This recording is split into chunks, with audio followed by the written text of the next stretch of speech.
안녕하세요. 제2의 인생 황혼이혼의 진행자 양나래 변호사입니다.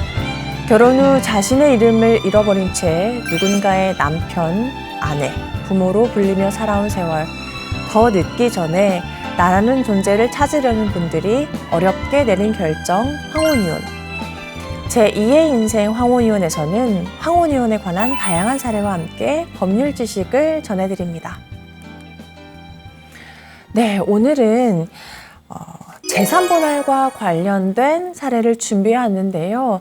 우리가 결혼 생활을 남편과 아내 두 사람이 하는 것이 아니죠. 남편의 가족 그리고 아내의 가족이 하나가 되는 과정이다 보니 남편과 아내가 사이가 좋다고 하더라도 각각의 가족과의 사이에서 문제가 생기는 경우 이게 원만하게 해결되지 않아서 이혼에 이르는 경우가 참 많이 있습니다.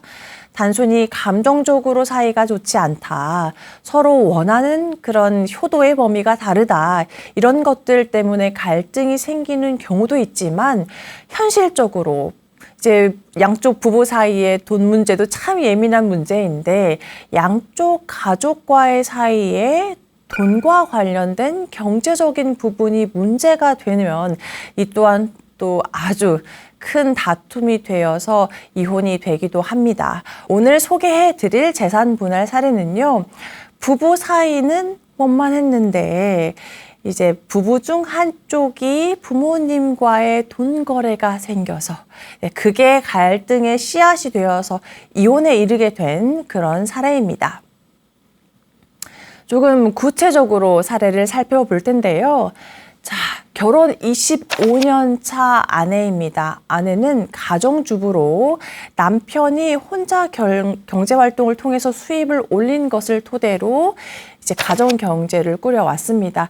남편이 경제력은 상당히 준수하신 편이셨다고 해요. 그래서 뭐 아이들 교육하는 거, 그리고 부부가 공동생활하면서 뭐 생활비 부담하는 거, 그리고 이제 열심히 돈을 모아서 부동산을 매수하는 것, 이런 것들이 남편의 소득에 의존해서 아주 잘 이루어졌다고 합니다. 그리고 이제 아내는 남편이 수입을 잘 올리고 또 이제 이런 경제적인 부분을 관리하는 것이 훨씬 더 좋다고 생각했기 때문에 뭐 내가 경제권을 가져오겠다 뭐 이런 부분에 대해서 전혀 다툼 없이 남편이 경제권을 가지고 이제 뭐 전체적으로 관리를 하는 것에 대해서 불만을 가지지 않고 생활해 왔습니다. 그래서요, 남편은 아내에게 생활비도 주고 아들 뭐 학비도 부담하고 그렇게 했는데 그 와중에 또 무엇을 했느냐. 아내의 친정과 또 본인의 본가인 그 시댁에 각각 용돈을 드리기도 했다고 합니다. 사실 아내 입장에서는요, 우리 친정 부모님은 어차피 잘 지내시고 우리 도움 없이도 뭐 아주 풍족하지는 않지만 또 부족함도 없이 생활하시기 때문에 굳이 우리 친정에까지 용돈을 드릴 필요가 있나. 나는 그냥 차라리 그 돈으로 우리가 뭐 부동산 매수한 것들 대출 원리금 상환하면서 좀 더 여유롭게 살았으면 좋겠다. 이런 생각도 있었는데 남편이 어차피 우리 부모님에게는 조금씩 용돈도 드려야 되고 우리 집에만 용돈을 드리면 내가 마음이 불편하니까 친정에도 같은 금액으로 용돈을 드리겠다. 이렇게 이야기를 했기 때문에 아내 입장에서는 그래, 남편이 뭐 그렇게 한다는데 내가 친정에 돈 가는 것까지 뭐 막을 수는 없지, 이렇게 생각을 했습니다. 그래서 남편은요, 결혼 25년 동안 양가에 다 용돈도 드리고 우리 집에 들어가는 생활비도 다 부담하고 그렇게 이제 경제 활동을 했습니다. 그런데 좀 사람의 욕심은 커질 수밖에 없잖아요. 그러니까 아내는 마음속 한켠에 꾸준히 양가에 들어가는 돈을 모아서 우리 가족을 위해서 돈을 모은다면 나중에 자녀가 결혼할 때 좀 더 큰 돈으로 돈을 줄 수도 있고, 혹은 우리 집 대출 원리금 빨리 상환해가지고 털어버리면 우리 부부가 더 잘 살 수 있을 텐데, 이런 생각을 계속하게 됐던 거죠. 그런데 아내가 우연히 시댁 행사에 갔을 때 형님, 그러니까 남편, 형의 배우자로부터 뭐 이상한 소리를 하나 듣게 됐습니다. 뭐라고 얘기했냐면요.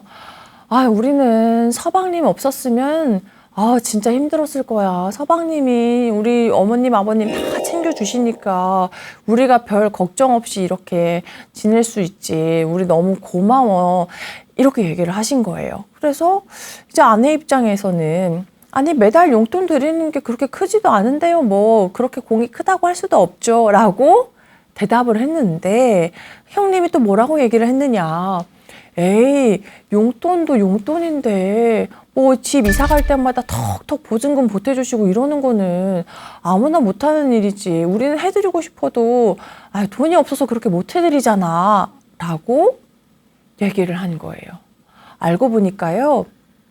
남편이 이제 시댁에 용돈을 드린 것 외에도 남편 부모님에게 큰 돈이 필요할 때마다 돈을 드리고 있었다는 거예요. 대표적으로 뭐 시부모님께서 뭐 병환이 생기셔서 병원에서 큰 수술을 해야 됐다. 그러면 그 수술비도 남편이 부담을 했고요. 그리고 이제 집 문제로 전세 보증금이 추가로 필요하다. 이런 상황에서도 남편이 그런 것들을 다 부담했던 거죠.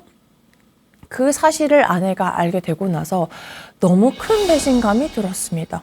아니, 나한테 사전에 그런 걸 얘기하지도 않고 어떻게 이럴 수가 있지? 그리고 그 돈을 우리 집 원리금 상환하는 데 썼으면 우리가 훨씬 더 잘 먹고 잘 살 수 있었을 텐데 이런 생각이 들었던 거예요. 그래서 이 사실을 남편에게 이야기하면서 문제 제기를 하는 순간 이제 남편도 참지 않고 반박을 하기 시작했습니다. 아니, 내가 내 돈 벌어서 우리 부모님도 못 챙겨드리는 것이냐. 그리고 심지어 내가 우리 가족들 굶긴 것도 아니고 풍족하게 생활하게 해주고 친정 식구들도 챙겨줬는데 도대체 왜 문제가 되는지 모르겠다. 이렇게 얘기를 한 것이에요. 그래서 다툼이 심화되다가 결국 아내는 이렇게는 못 살겠다. 나는 내가 더 손해보는 것 같고 너무 억울해. 해서 남편에게 이혼 소송을 진행하게 됐습니다. 자, 소송에서 아내가 주장한 것은 무엇이었느냐? 상의 없이 돈을 사용한 것은 남편의 잘못이다. 남편이 우리 집에 생활비 가져다 준 것, 친정을 챙겨다 준 것도 맞다. 하지만 그렇게 큰 돈을 한 번씩 자기 집에 도움을 줬다면 매 순간 아내에게 의논하고 알리는 것이 필수적인 건데 남편은 그러지 않았다. 그렇기 때문에 신뢰관계가 깨진 것의 가장 큰 원인은 남편에게 있기 때문에 남편이 아내에게 위자료를 지급해야 된다라고 얘기를 했고요. 또 한 가지 뭐라고 얘기를 했느냐면 남편이 근로활동을 해서 번 소득은 남편의 월급이 있고 또 이제 남편이 열심히 번 것은 맞지만 부부가 공동생활에 써야 하는 공동재산이다. 그렇기 때문에 남편이 벌어온 돈은 또 내 돈이기도 하다. 그런데 남편이 나와 의논하지 않고 본인의 본가로 돈을 줬으니 그런 것들을 하나하나 다 계산해서 그 돈의 반절은 그러니까 재산 분할과 별개로 나에게 반환해야 되는 돈이다. 이렇게 주장을 했습니다. 자, 그에 대해서 남편은 뭐라고 반박을 했느냐. 내가 열심히 번 내 돈으로 부모님을 챙겨드린 게 도대체 무슨 죄가 되는지 모르겠다. 심지어 내가 채무를 일으켜서 그 채무를 가지고 부모님한테 드린 것도 아니고 내가 무리해서 어딘가에 투자를 해서 돈을 날리거나 도박을 한 것도 아니고 심지어 내가 부모님께 드린 그 돈들은 아무 때나 그냥 턱턱 드린 것이 아니고 부모님이 큰 수술을 하실 때 그리고 당장 지금 집을 옮겨야 되는데 돈이 부족할 때 이렇게 긴급하게 돈이 필요한 순간에 자식의 도리로서 돈을 보내드린 것이다. 나는 아내의 남편으로서 아내를 부양할 의무도 있지만 부모님의 자식으로서 부모님을 부양할 의무도 있는 사람이기 때문에 나의 이런 행동을 내 잘못으로 볼 수는 없다. 이렇게 주장을 했습니다. 자, 이에 대해서 법원은 어떻게 판단을 했을까요? 자, 일단 이 부분에 대해서 이 사안에서는 남편의 유책 사유로 보지는 않았습니다. 왜냐하면 남편 주장 중에 일부 인정이 된 부분들이 무엇이었냐면 내가 자식으로서 도리를 하기 위해서 돈을 부담하였고 내가 무리해서 돈을 채무를 일으켜가지고 부담하는 것도 아니었다. 그리고 내가 우리 시댁에 열심히 한 만큼 친정에도 열심히 노력했다. 이 부분이 인정이 됐거든요. 그래서 아내가 다소 섭섭하게 느낄 수 있는 부분은 분명히 있긴 하지만 이런 행동들이 혼인관계를 파탄에 이르게 했다고 볼 만큼 아주 중대하다고 보지는 않았죠. 그래서 남편이 아내에게 위자료를 줘야 된다고 이렇게 보지는 않았습니다. 그런데 위자료를 주지는 않았지만 아내도 이혼 청구를 하고 있고 남편도 소송에서 이혼에 동의하고 이혼을 원했기 때문에 서로 위자료는 주고받는 것은 없었지만 이혼은 이루어졌던 것이죠.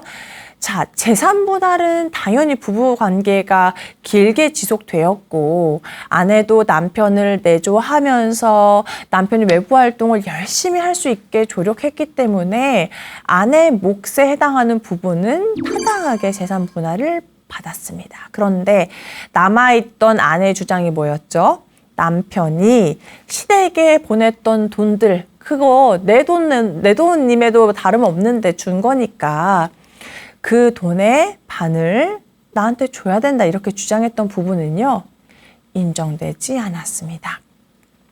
어찌되었던 남편이 본인의 부양 의무를 다하기 위해서 본인 가족들에게 증여하였고 생활비로 소진되었잖아요. 그렇다면 이미 다 소진되고 남아있지 않은 돈인 거죠. 그리고 이제 부부 공동재산이라는 개념은 현재까지 형성되고 축적되고 늘어난 재산 중에 이제 현재 시점에 존재하고 있는 재산을 기준으로 부부 공동재산으로 보고 분할하는 것이거든요. 근데 내가 알지 못하는 돈을 시댁에 줬으니까 그거 있는 것으로 보자 하는 주장은 법률상으로 타당하지 않다고 본 것입니다. 그래서 그 부분에 대해서는 아내의 청구가 기각되었습니다.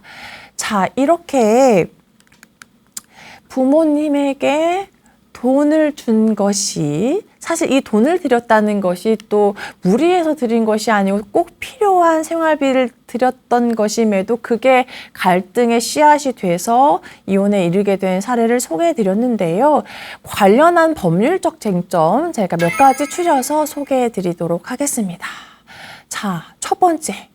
양가 부모님에게 돈이 들어가는 것이 이혼 사유가 되는지 그리고 이혼 사유가 된다고 하면 어떨 때 이혼 사유가 되는 건지 그리고 아니 부모님한테 필연적으로 돈이 들어갈 수밖에 없는데 그럴 때에는 어떤 항목에 어느 정도 금액이 들어가야 부부 사이에 문제가 발생하지 않는지 한번 정리해 드리려고 합니다. 자, 일단 앞선 사례를 소개해 드릴 때 말씀드렸던 것처럼 부모님에게 돈이 들어갔다고 하더라도 합당한 범주 내에서 적정 수준 금액이 들어가면 괜찮습니다. 가령 부모님이 지금 소득이 전혀 없으셔가지고 생계를 유지하는 것이 매우 어려운 수준이에요. 그런데 자녀가 소득이 있어요. 그러면 부모님을 부양해야 할 의무가 자식에게도 있기 때문에 그런 부모님을 부양하기 위해서 돈을 지급하는 것은 타당한 범주에 속합니다. 또 크게 치료비가 발생했어요. 그런데 부모님이 보험에 가입되어 있으시다면 크게 문제가 없겠지만 보험에 가입되어 있지 않거나 보험금으로 해결하기에도 다소 부족한 부분이 생겼다. 그래서 어쩔 수 없이 내가 치료비를 조금 원조해 드려야 된다. 이런 수준의 또 지급을 한 것이라면 또 이혼 사유가 되기는 어렵겠지요. 그런데 사실 이럴 때 부부 사이에 아예 문제가 되지 않으려면 가장 중요한 것은 사전에 어떤 금액을 얼마큼 그리고 어느 항목에 대해서 지급할 것인지 상대방과 사전에 합의를 하는 것이 매우 중요합니다. 그런데 또 어떤 경우에는 또 이혼 사유가 되냐면요.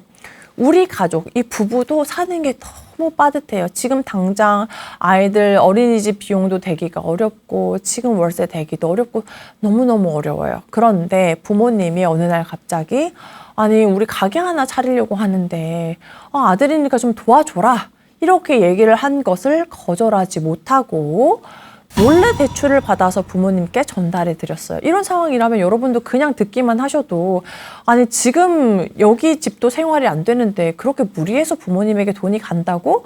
말도 안 돼 이렇게 생각하시잖아요. 그래서 필수적으로 들어가는 돈도 아니거니와 우리 집 생활도 지금 원만하게 유지되지 못하고 있는 상황에서 무리해서 부모님께 돈을 드렸다. 이런 경우에는 신뢰관계가 깨진다고 볼 수가 있기 때문에 유책 사유가 될 수가 있습니다. 그래서 부모님과 관련해서 내가 분쟁을 미연에 방지하고 부부 사이의 신뢰를 깨뜨리지 않기 위해서는 첫 번째로 부모님에게 드리는 돈에 관해서는 배우자에게 사전에 충분히 공유하고 동의를 얻으시는 게 좋고요. 그리고 두 번째, 내가 부모님을 도와드린다고 하더라도 일단은 원 가족에서 떨어져 나와서 우리의 가정을 형성했기 때문에 우리 가정 경제에 피해를 입히지 않는 선에서 우리 가정이 잘 유지되는 범주 내에서 부모님을 도와드려야 된다. 이렇게 생각을 하셔야 되겠습니다. 자, 이제 두 번째입니다. 이 사안은 예전에 기사에서도 한번 이슈가 되기도 했고, 여러 커뮤니티에서도 나오기도 했던 건데요. 반대 상황인 경우입니다. 어떤 반대냐? 남편이 돈을 엄청 많이 벌어요. 그런데 그 돈을 내가 다 관리하기에는 좀 버거워서 수입을 버는 족족 다 아내에게 주면서 아내에게 관리해달라고 했어요. 그러면서 뭐라고 얘기를 했느냐. 내가 다른 사람들보다는 소득 수준이 높으니까 당신이 일부만 생활비를 쓰고 나머지는 잘 모으고 투자도 하고 해서 우리 한 몇 년 뒤에는 더 넓은 집으로 이사 갈 수 있도록 하자.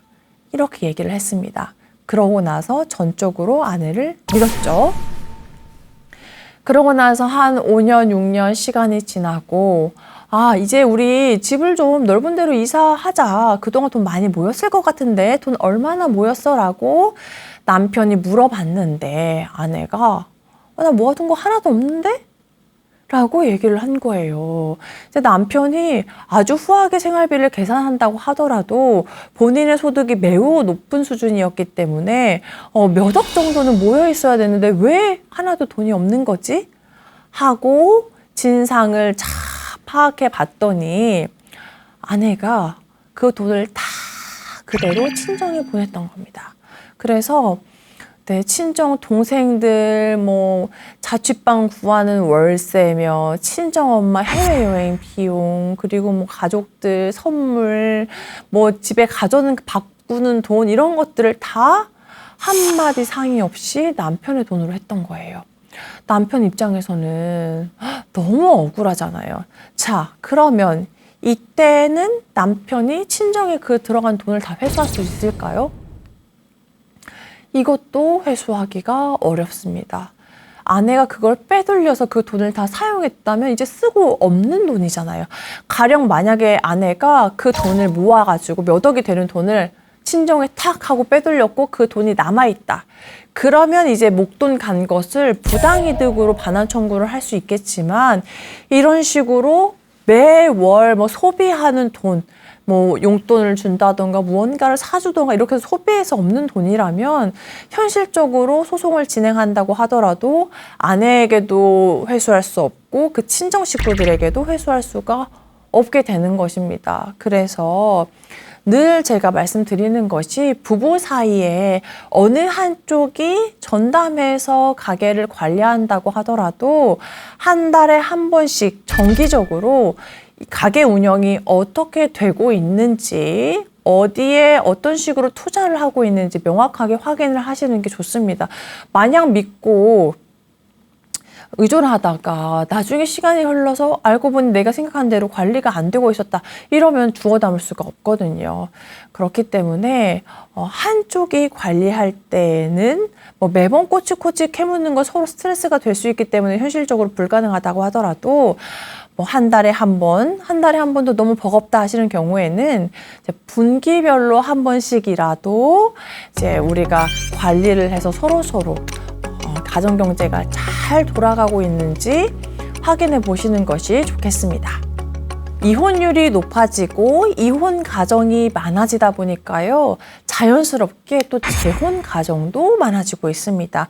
우리가 재혼을 결심할 때, 내가 한 번 이혼했으니까 그때 있었던 나의 분쟁 상황, 혹은 나의 잘못된 점, 혹은 상대방의 잘못된 점들을 다 한번 잘 반면교사 삼아가지고 재혼 가정은 잘 꾸려봐야지 하고 다짐을 하지만, 또 내가 전혀 생각하지도 못했던 이런 재혼 가정의 특수성으로 인해서 재혼 가정에서 또 분쟁이 생겨가지고 이혼을 하는 경우도 또 많아지고 있습니다. 자, 지금 소개해드릴 사례는요, 재혼을 통해서 가정을 꾸렸는데 그 가정에서 또 생각지도 못한 분쟁이 생겨서 이혼을 하게 된 그런 이야기입니다. 자, 아내와 남편은요, 각자 이제 전혼 관계가 있었는데 이혼 이후에 서로 다시 만나게 돼서 이제 재혼을 하게 된 경우였습니다. 아내는요, 전혼에서 자녀가 둘 있었고요. 그 전혼 자녀를 남편이 양육하고 있던 상황이었습니다. 아내는요, 전혼했을 때 결혼 생활은 좀 길긴 했지만 자녀가 없었어요. 그래서 아내가 남편의 전혼 자녀를 양육하면서 재혼하고 생활하고 있었던 것이죠. 자, 그런데 이 두 사람 사이에도 자녀가 늦둥이로 생긴 거예요. 그래서 아내는 남편의 전혼 자녀 둘과 두 사람 사이에 태어난 아이, 총 3명의 아이를 양육하면서 부부 생활을 이어갔습니다. 그런데 남편이 처음에는 남의 아이, 뭐 아내의 아이가 아니잖아요. 전혼 자녀를 잘 키워주는 아내가 마냥 고마워서 아무런 문제 없이 잘 생활해 왔는데, 아내가 자신의 아이를 출산한 이후에 남편이 느끼기에는 전혼 자녀를 좀 생각보다 덜 케어한다고 생각을 했던 것 같아요. 그래서 뭐 이 아이도 내 아이가 맞기는 하지만 왜 갑자기 뭐 차별 대우를 하는 거냐, 뭐 이렇게 얘기를 하면서 불만이 쌓여왔던 거죠. 그런데 아내에게도 입장이 있었습니다. 지금 전혼 자녀들은 다 이제 많이 성장해서 곧 있으면 성년이 되는 상황이고, 우리 애는 정말 늦둥이 중에 늦둥이로 이제 태어났으니 당연히 더 손이 많이 가고 케어할 수밖에 없는 건데, 이걸로 내가 차별 대우한다고 하면 나도 너무 속상하다, 이런 입장이었죠. 게다가 아내가 좀 더 속상하게 느꼈던 것은 무엇이었느냐? 어찌되었던 이 아이도 남의 아이가 아니고 지금 남편의 아이인 거잖아요. 그런데 남편이 전혼 자녀에 대한 애착이 너무 커서 지금 새로 태어난 아이가 자신의 아이인데도 마치 아내가 다른 데서 아기를 데리고 온 것 마냥 좀 냉대하는 것처럼 느껴졌던 거예요. 네, 사실 저도 같은 입장이라면 당연히 아내의 섭섭한 마음도 이해가 가거든요. 하지만 그래도 아내는 남편과의 사이에서 자녀를 출생한 지가 얼마 안 됐으니까, 그래, 남편이 이렇게 하는 거 시간이 흐르다 보면 괜찮아지겠지 생각을 하고, 이제 남편과 전혼 자녀들 그리고 현재의 자녀들 사이를 중재하기 위해서 많은 노력을 했습니다. 그런데 사실 이런 남편의 이런 조금 불만이 시간이 가면 갈수록 괜찮아질 거라고 생각했던 것과 달리 오히려 남편의 차별이 더 심해지기 시작한 거예요. 우리 아이가 뭐 학교에 부모님이 같이 와야 된다 이러면, 내가 왜 굳이 거기를 가야 되냐, 이렇게 얘기를 하고, 전혼 자녀들이 이제 성년이 돼서 더 이상 경제적 지원이 필요하지 않은 상황에서도 전혼 자녀들에게는 용돈도 팍팍 크게 주는데도 새로 태어난 아이에게는 네, 용돈도 잘 주지 않고 이 아이한테 돈이 들어가는 것을 아깝게 생각하는 그런 모습도 보이는 거예요. 그렇다 보니까 아내는 남편을 이해하려고 해도 더 이상 이해할 수 없는 이런 모습에 이혼을 결심했습니다. 그런데 아내가 전혼에서 이혼하면서 전혼 남편에게 받았던 재산이 있었어요. 그 부동산이 있었는데요. 아니, 지금 이혼하려고 생각해 보니까 지금 재혼하고 나서 결혼 생활도 꽤나 오래 했었어요. 그러니까 여기저기 알아보니 아내 명의로 되어 있는 이 전혼에서 이혼하면서 받았던 이 부동산을 이혼하게 되면 공동재산에 포함돼가지고 남편한테 일부 떼어줘야 된다. 이런 얘기를 들은 거예요. 그 얘기를 듣자마자 아내는 이거 진짜 너무한 거 아니야? 하는 생각이 들었어요. 내가 전혼해서 이혼하면서 받은 내 재산이고, 그리고 남편은 나와 우리 아이를 홀대했는데 내가 왜 이걸 떼줘야 되지? 아깝다. 이런 생각이 들었던 거예요. 그래서 어떻게 했느냐? 아내가 가지고 있던 그 부동산을 그 아내가 출산한 아내의 자녀에게 증여했습니다. 그리고 나서 증여한 다음에 바로 이혼 소송을 진행한 것이죠. 그래서 아내는 그래, 이제 부동산 증여했으니까 내 앞으로 재산은 아무것도 남아있는 게 없으니 오히려 내가 남편에게 나는 이제 재산 분할 받고 이혼하면 되겠지? 라고 조금 마음 편히 생각을 하셨던 거예요. 그런데 그 소장을 받은 남편이 오히려 반소 청구를 하면서 아내와 아이 모두에게 소송을 진행했습니다. 어떤 내용이었느냐? 이거는 아내가 재산 분할을 대비해서 이건 이 부동산을 빼돌린 거다. 그렇기 때문에 아내가 이 아이한테 증여한 것은 사실상 아내의 것이니까 다시 아내 앞으로 돌려놔야 된다.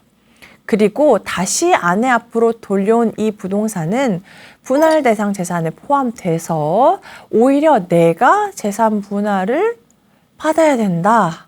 네, 이렇게 주장을 하는 것이죠. 아내는요, 정말 당황스러웠어요. 왜냐하면 나만 피고로 하는 것이 아니고 나의 자녀까지 피고로 지정해서 그 부동산을 돌려놔라 이렇게 하는 것이 말이 되는 것인가? 하는 생각을 하셨던 거죠.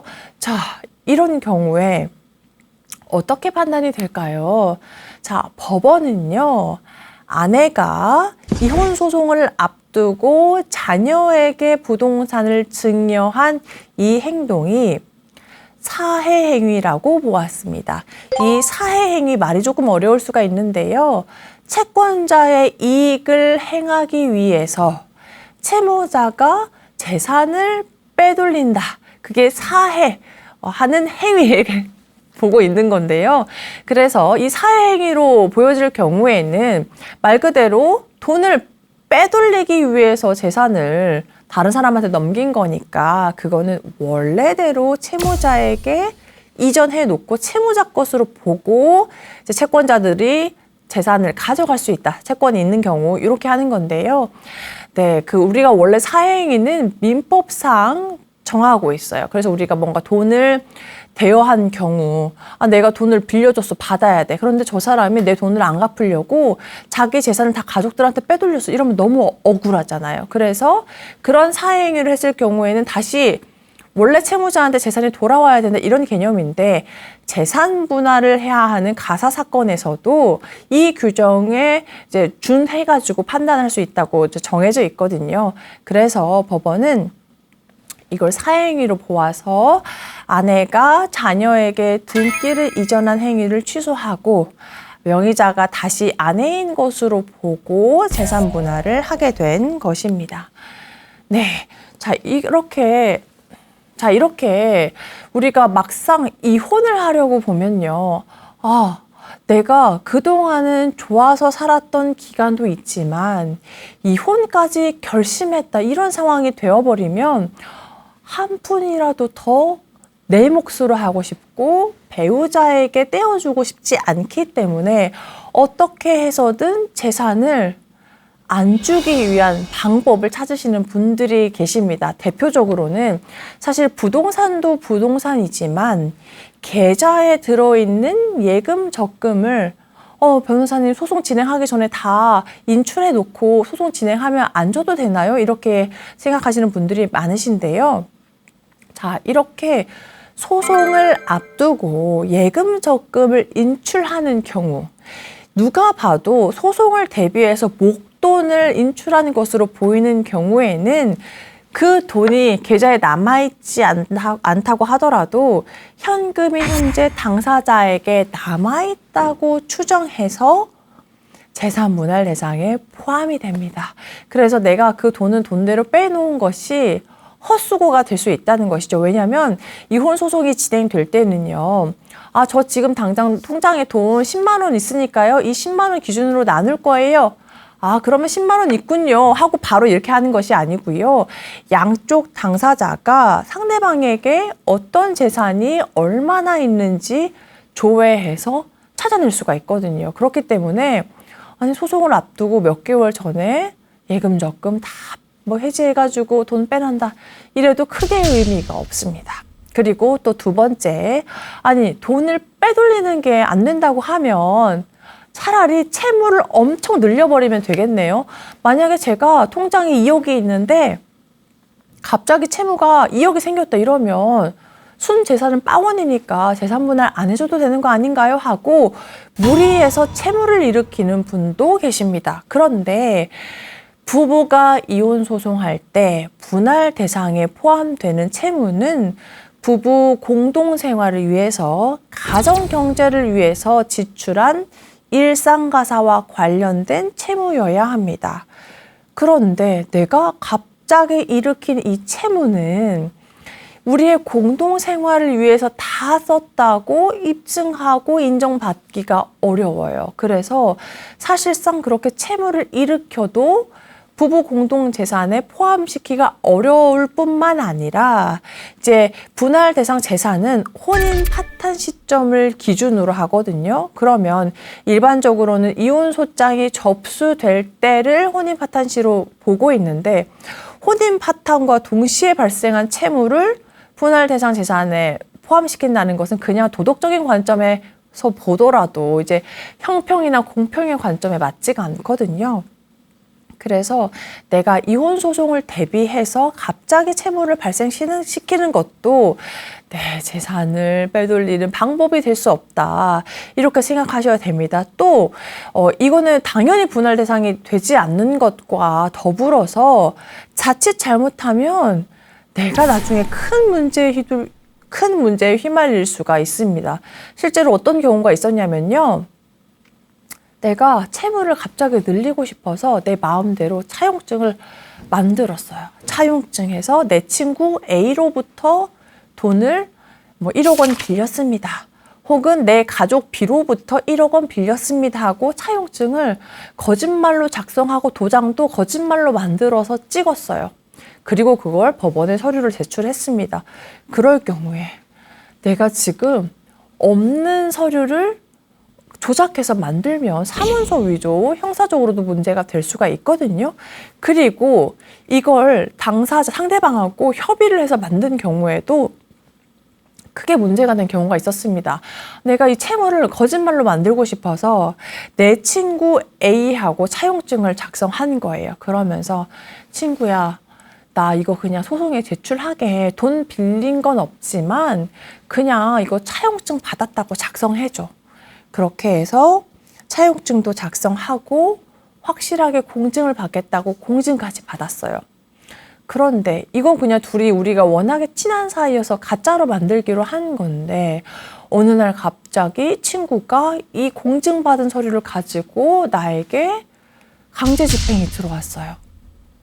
그러면 이 공정증서가 잘못 작성된 거다, 거짓말로 작성한 것이다, 이거를 내가 입증해야 되거든요. 그런데 이걸 입증하기가 쉽지 않습니다. 왜냐하면 두 사람이 자발적으로 합의서를 작성하고 도장도 찍고 공증까지 받았으니까요. 자칫 잘못하면 내가 이게 거짓으로 작성되었다는 걸 입증할 증거가 충분하지 않으면 울며 겨자 먹기로 이 효력이 인정되어서 돈을 지급하게 될 수도 있거든요. 그래서 우리가 처분문서라고 하는 합의서를 작성할 때는 굉장히 신중해야 되는데, 재산분할에서 내 재산을 낮추고 조금 재산을 빼돌리기 위해서 한 선택들이 오히려 나중에 나에게 큰 문제가 돼서 돌아오는 수가 있기 때문에 이런 것도 절대 해서는 안 됩니다. 네, 그리고 이제 또 사행위로 진행할 경우에 뭐 앞선 사례에서 소개해드린 사안 같은 경우에 사행위로 인정돼가지고 이제 다시 분할 대상에 포함이 되면 어떤 문제가 생기느냐, 자녀를 공동피고로 해가지고 소송까지 진행해버리면 배우자와 나의 사이가 틀어지는 것을 넘어서 배우자와 자녀의 사이도 이제 회복할 수 없이 이제 망가지는 경우도 있거든요. 그렇기 때문에 당장에 눈에 보이는 금액을 낮추기 위해서 한 선택이 뭐 이혼하더라도 우리가 부자 관계, 뭐 부녀 관계는 변하지 않는 거잖아요. 그런데 그걸로 인해서 온 가족의 관계가 깨질 수도 있다는 점을 좀 염두에 두셔가지고 현명하게 선택을 하시는 게 좋을 것 같습니다. 그리고 또 재혼하시는 경우에 재산분할과 관련해서 궁금하실 만한 쟁점을 소개해 드리려고 하는데요. 보통 재혼하시면서 혹은 재혼을 결정하기 직전에 변호사 상담을 받으실 때 궁금해 하시는 점이 있습니다. 뭐냐면 한번 이혼해 보니까 재산 분할이 너무 빡빡하다는 걸 알았어요. 그리고 내가 억울하게 재산을 떼줘야 된다는 것도 알았습니다. 그래서 재혼하면서 합의서를 작성하고 싶어요. 서로 각자 앞으로 생기는 재산에 대해서는 전혀 관여하지 않고 각자 이름으로 된 재산은 서로 그냥 각자 자기 것만 갖는다, 이렇게 계약서를 작성하고 싶은데 효력이 있을까요? 이걸 또 궁금해 하시는 분들도 계시거든요. 자, 우리나라 법률에서는요, 부부간 재산 관계에 대해서 정할 수 있다고 뭐 규정은 있습니다만 굉장히 제한적입니다. 가령 뭐냐면 혼인신고를 하기 전에 부부가 재산 관리 방법에 대해서 구체적으로 합의해서 등기를 하면 효력이 발생한다고 보고 있어요. 그런데 그런 경우라고 할지라도 매우 구체적으로 재산관리 방법에 대해서만 정할 수가 있습니다. 가령 결혼 전에 아내가 가지고 있던 A 부동산은 A가 전적으로 관리하며 A의 특유재산으로 본다. 뭐 이런 류의 것까지는 작성할 수 있겠지만 결혼 생활 이후에 각자 명의로 생기는 것들은 각자 가지고, 만약에 이혼하게 된다면 각자 이름으로 된 것만 가지고 이혼한다. 이런 것들은요, 결혼하는 시점에 그러니까 이혼을 하지도 않고 있는데 결혼하면서 장래 발생할 수도 있지만 또 장래에 발생하지 않을 수도 있는 이혼을 대비해서 재산 분할에 관해서 미리 정한다는 것은 법률적으로도 조금 말이 안 되거든요. 조금 말이 안 되는 게 아니고 법률상으로도 완전히 말이 되지 않거든요. 그래서 재혼을 하면서 내가 미리 앞으로의 재산에 대해서 서로 터치하지 않고 이혼할 때 재산 분할을 하지 않는다, 이렇게 합의서를 작성해 놔도 효력은 없습니다. 물론 합의서를 작성한 이후에 실제로 재혼했다가 이혼하면서 당사자분들이 원만하게 합의가 되어서 그 내용대로 이혼을 한다고 하면 전혀 문제가 없겠죠. 그런데 그 합의서를 작성했는데 이혼하면서 한쪽 배우자가 나는 그 합의서대로 이혼하고 싶지 않은데 그때에는 이혼 안 할 줄 알고 그렇게 작성했던 건데 지금은 이혼하는 마당에 내가 왜 그 합의 조건대로 이혼을 해야 되겠어, 이렇게 주장을 하게 되어서 소송으로 가게 된다면 그때 그 합의서는 효력이 없다, 이렇게 생각하시면 되시겠습니다. 네, 제가 오늘도 이렇게 황혼 이혼과 관련된 다양한 사례를 다양한 사례를 소개해드리고 또 관련된 법률적 쟁점도 말씀드렸는데요. 자, 부부는 인생이라는 여행길을 평생 함께 걸으면서 고락을 나눈 동행자입니다. 황혼 이혼을 생각하시기 전에 내가 긴 세월 이렇게 함께 해온 정, 그리고 내가 이렇게 행동했기 때문에 상대방도 그랬던 것은 아닐까 하고 서로 헤아려 보려는 노력을 한 번쯤은 더 해보시는 것이 좋지 않을까 생각이 듭니다. 그런데 내가 이렇게 충분히 고민하고 또 노력해 봤는데도 이혼하는 것이 나의 진짜 행복을 위한 길이다 이런 생각이 드셨다면 저희 제2의 인생 황혼 이혼에서 여러분께 도움이 되어 드리도록 하겠습니다. 저희는 다음번에 다시 찾아오도록 하겠습니다. 함께 해주셔서 고맙습니다.